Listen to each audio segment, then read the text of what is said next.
зачитане на проекта Велопарк 2 планини по програма Европа, скритата перла на София. Имаме днеска страхотни официални гости. Кмета на района Овча купел, господин Ангел Стефанов е тук.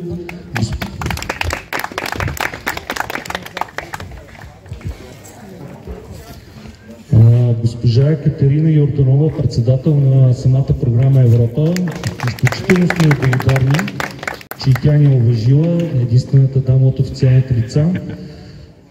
Господин Венцислав Венев от ляво на госпожа Йорданова, председател на Български туристически съюз. И много важна част от нашия проект, кмета на район Витоша, господин Теодор Петков, инженер Теодор Петков. Защото да се случи това уникално нещо, което е за мен е феномен тук в района на Бонсови поляни. Тук развихме нещо уникално с маунтинбайк трасетата, с цялата инфраструктура и с връзването и с Витоша планина. Най-вече това всичко се дължи първо на вас, като доброволци, като екип, който сме заедно и сме работили по проекта, така че аплодисменти за всички вас.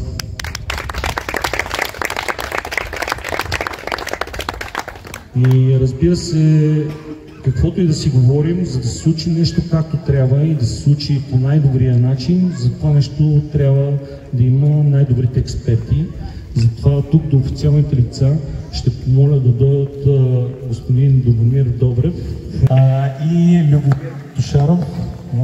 Благодаря и аз на Димо и на всички от дружество Боерица, че ни се довериха на нас от Bike Ventures да ни възложат на изграждането на това трасе. Нашата мисия като цяло вече доста години е да създаваме и подобряваме условията за планинско поездене в България и така да вдигаме нещата на световно ниво. И се надявам работата, която свършихме тук, да се хареса на всички. Така че да могат и деца, и възрастни, и начинаещи, и по-напреднали карачи да се забавляват на това трасе. И най-вече то да остане в този си вид възможно най-дълго, с минимална поддръжка и нали, така, да служи като един пример за това как могат да се случват нещата с възможно най-малко вредно въздействие. Когато се мисли правилно, мисля, че ще докажем с това трасе, че то ще се запази много добре и няма да повредим нищо в природата. То ще изглежда все по-добре и по-добре и ще се вписва много добре в средата. Давам думата на Любомир Бутушаров, основател на mtbg.com. Благодаря, Димо. Не знам защо мене ме наричаш идеолог. Положение, че идеята си беше изцяло ваша. И поздравления наистина от мене за всички доброволци, които вече втора година работят тук. Поздравления и за вас. Думата на нашия домакин, кмета на района Овча купел, господин Ангел Стефанов. Господин Стефанов, вие се. Здравейте! Добре дошли на заключителното събитие по проекта за изграждането на велоалеята. Искам да благодаря първо на инициаторите, които се разбра, че са повече от един, за добрите идеи, които ги реализират, защото само преди няколко години това място беше доста западнало, изобщо никой не говореше за хубавите неща, за които заедно сме коментирали. Реализацията на това велотрасе показва, че колкото и малко, ние все пак мислим за велосипедистите. Може би наистина трябва повече да обръщаме внимание на вашите нужди и като следваща стъпка да направим трасе или велоалея от Горна баня до тук. Искам последно да подаря един български флаг на Димо. Когато велосипедистите стигнат на връх Дупевица, да подменят флага, който е горе, защото старият е износен, а пък мисля, че усилията, които полагат, заслужават един по-хубав флаг на върха. Браво! Браво! След вас да дам думата на господин Теодор Петков, с който също си партнираме перфектно с целия район Витоша, от другата страна, другата планина. Както разбрахте, проектът се казва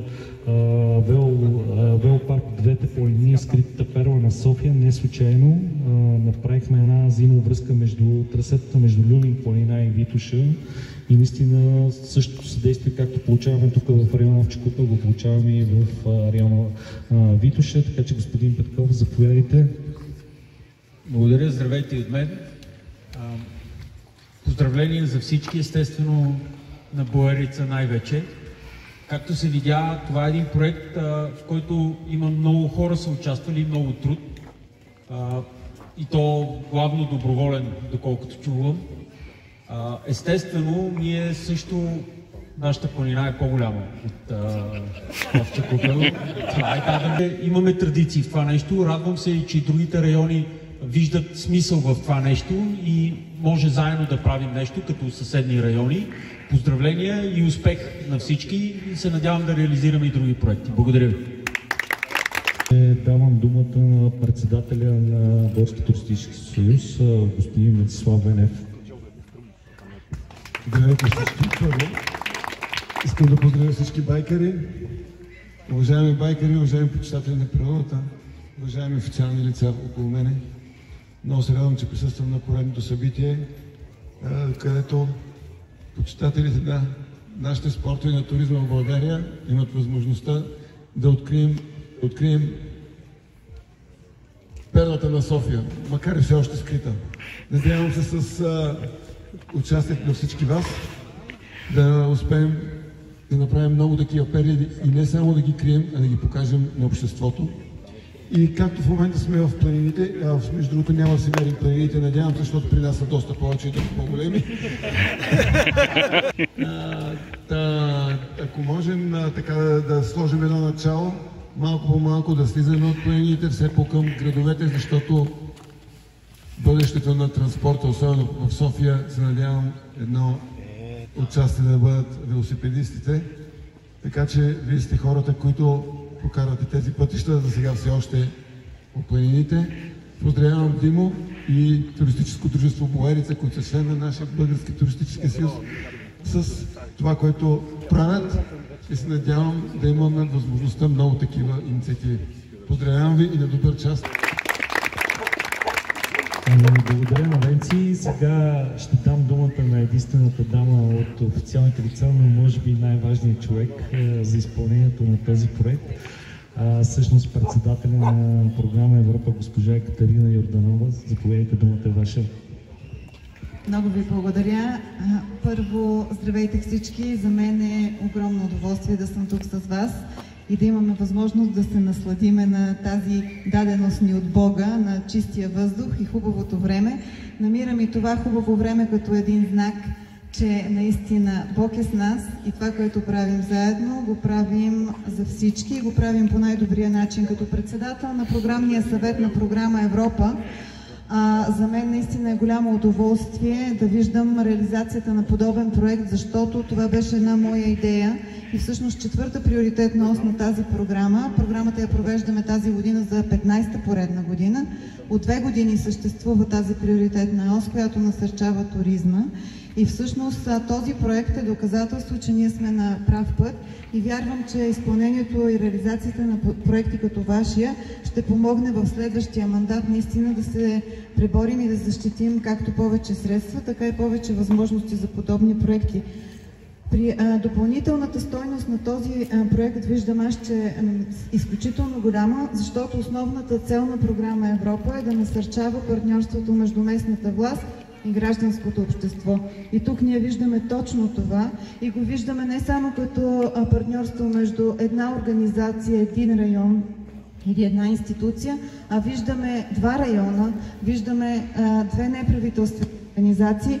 За нас наистина е удоволствие да можем да насърчаваме подобни партньорства, защото те създават мостове между нас, които са ни изключително необходими, за да живеем в по-хармоничен свят и да имаме по-хармонични отношения.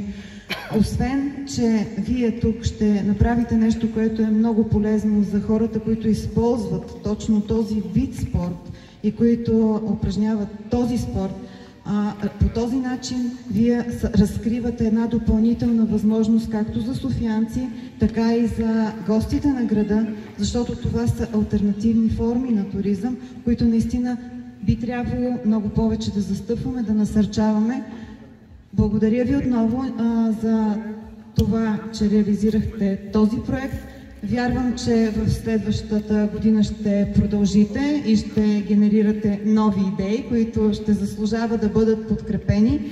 Вярвам, че партньорството между двата района ще се задълбочи и независимо от това, че всички споделяме различни политически убеждения, проекти като този показват, че над всичко стои София, стои България, стои това, че ние сме граждани на този град, на тази страна и всъщност в ежедневието можем да сме заедно и да споделяме хубавите моменти, а проблемите да ги решаваме отново в партньорство, заедно в полза на всички. Благодаря ви. За мен е удоволствие да бъда с вас. След малко ще отрежем, така пожелавам се, ако имате желание всички заедно да отрежем лентичката, защото всички имаме принос. И да гръмнем едно шампанско. Косо, къде си? Подготвили си шампанското? Добре, супер. Чаквам тук. Отпред ще направим една презентация всъщност на различните етапи, през които мина целият проект Велопарк, двете планини, скритата перла на София. Заедно ще представим това основното, което е дигиталната платформа, която всъщност илюстрира цялата велоинфраструктура и целият проект, който направихме. Така че готови ли сте? Действайте към велосипедите. Ние пък се подготвяме да режем лентичката. 3, 2, 1. Готов ли си, Косио? Вървим! Режем!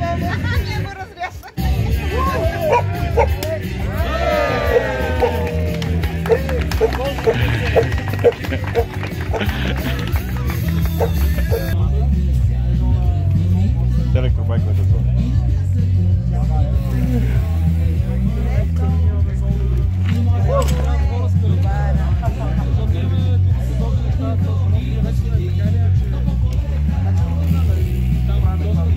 Кой съм вече? Много важното е, че туристическо дружество Боерица в целия си екип, момичета, дигнете ръка, целият управен финансиран, тия хубави девойки, помогнаха много за състоянието на проекта. Ръководител на проекта Михаил Вичев. Аз!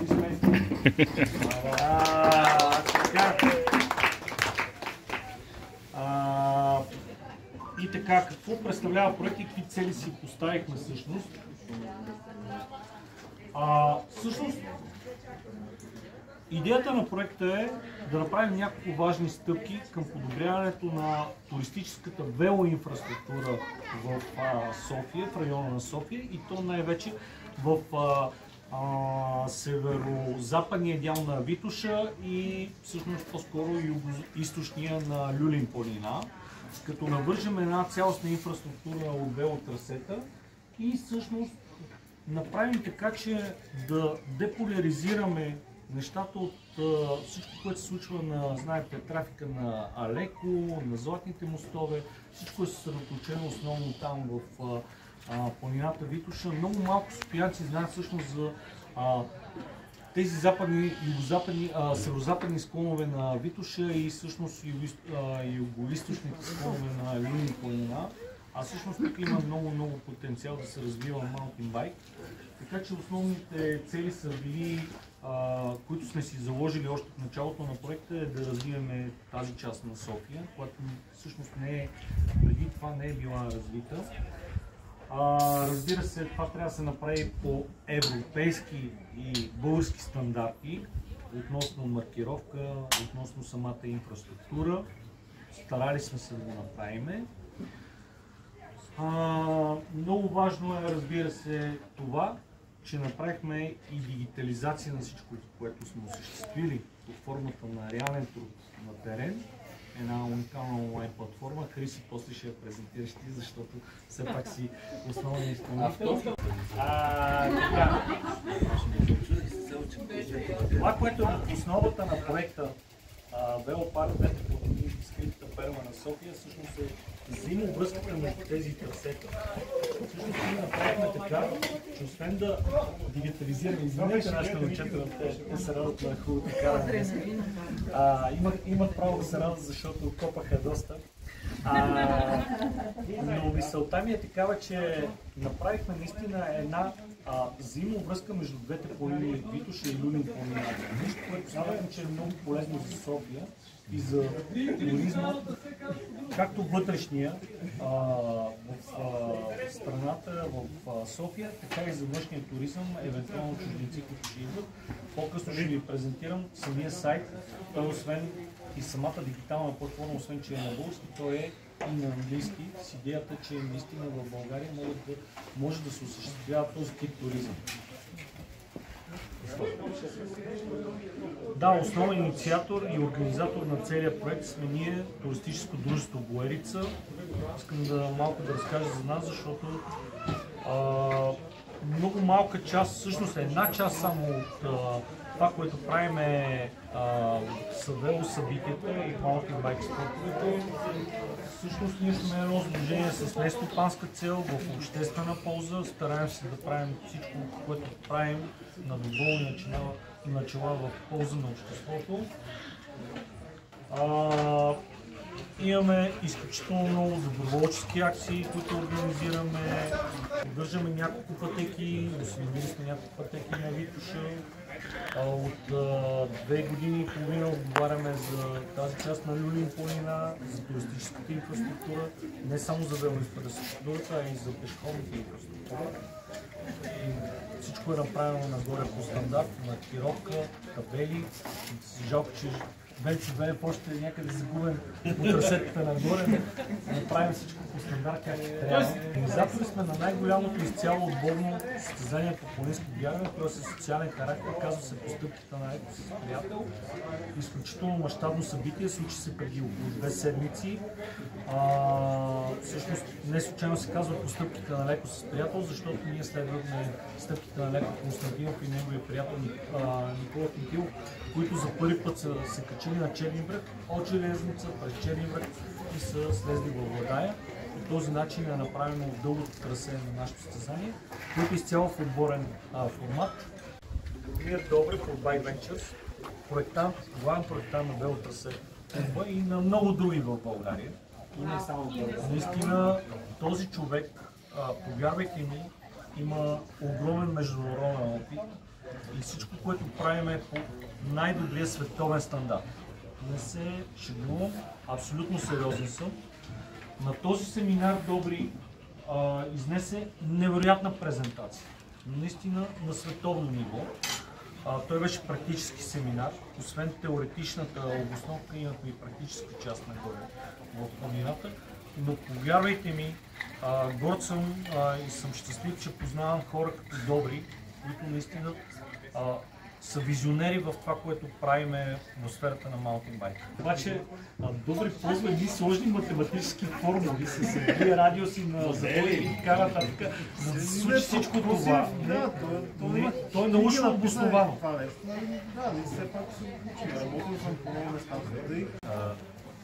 Един от резултатите на този проект е, че създаваме 2 базови станции.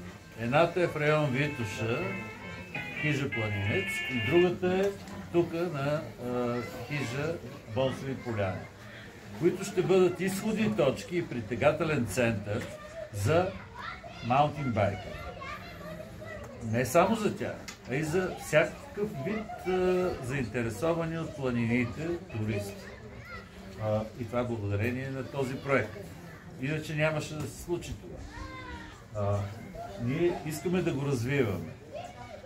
В тази връзка ние предлагаме на нашите партньори да се включат в продължаването на този процес със създаването на ремонтни станции, създаването и инсталирането на ремонтни станции за велосипеди в 2 базисни станции.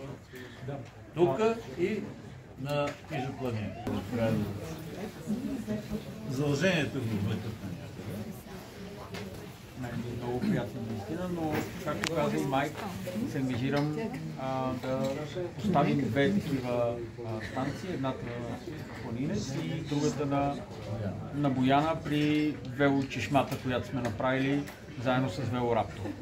Така че мисля, че е изключително подходящо. Там изградихме на 3 кладенци чешма специално за миене на планински колела, след като се пуснат от Бояна, и изключително подходящо да монтираме такава станция, за да може да съчетаем всички дейности, както се казва, на едно място.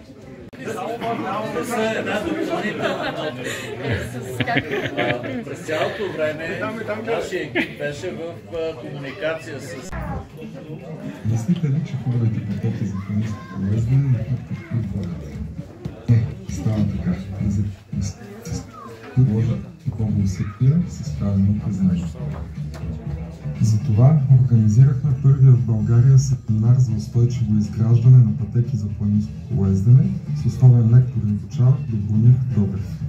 Защото за нас е важно да изградим добри практики, важни принципи на работа, предадем цена. Ако спазваме всичко това, пътеките стават устойчиви, забавни и най-важното – безопасни. Първият етап в изграждането на една пътека включва проучване, планиране и взимане на решения. Вторият етап е събиране на правилен екип от хора. Третият етап е работата на терен. Следи се правилни наклони и радиуси, отводняване, ритъм на трасето и създаване на подходящи кръгове спрямо планирането на ниво на трудност. Четвъртият етап е най-хубав – карането.